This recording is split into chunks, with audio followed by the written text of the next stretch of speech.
que le van a été dévié, n'est pas allé sur le tremplin, mais est venu s'encastrer contre le tremplin. Donc il ne s'est pas renversé, donc rien n'est allé comme prévu. Ce sont les aléas d'une première prise. Voilà. C'est juste que le temps pour remettre la deuxième prise en place va pas être trop long.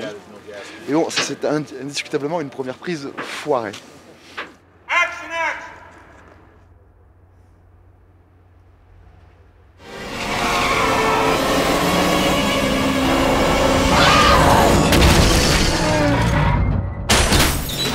Moi, c'est la première fois que je fais une scène d'action avec des voitures, avec des filles accrochées à l'arrière des voitures.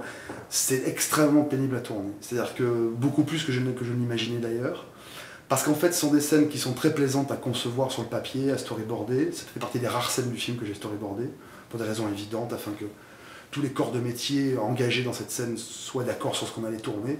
Si j'avais été vraiment dans une merde noire sur ce film, dans le plan de travail et tout ça, c'est sans doute, moi, de mon point de vue de cinéaste, les premières scènes que j'aurais coupées, parce que c'est celles dont on peut se passer le plus facilement, du point de vue de la narration, du point de vue de la caractérisation, du point de vue de ce que le film a envie de raconter. Et évidemment, il ne faut pas les couper, parce que j'ai envie que le public ait envie de voir le film. Donc ce corps-là, qui va faire une demi-heure dans le film de vrais moments d'action, il faut le garder tel quel, sinon on se retrouve avec un film d'une toute autre nature.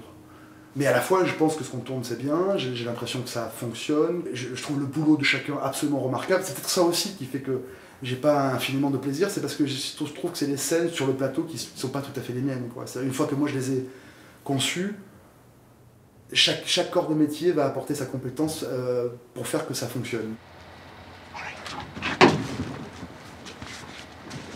Je passe en fait la scène à les regarder, quoi, et à dire que ces gens sont formidables et qu'est-ce que j'ai de la chance qu'ils m'apportent tout ça et pour que la scène fonctionne. Moi, finalement, ma seule petite responsabilité sur le plateau, c'est de veiller à ce que la comédienne soit toujours dans le personnage, qu'elle se rende bien compte de qu'est-ce qu'elle a vécu dans le film juste avant et qu'est-ce qu'elle va vivre juste après. Enfin, et voilà, et que ces scènes soient en termes de jeu aussi organiquement liées au reste que toutes les autres.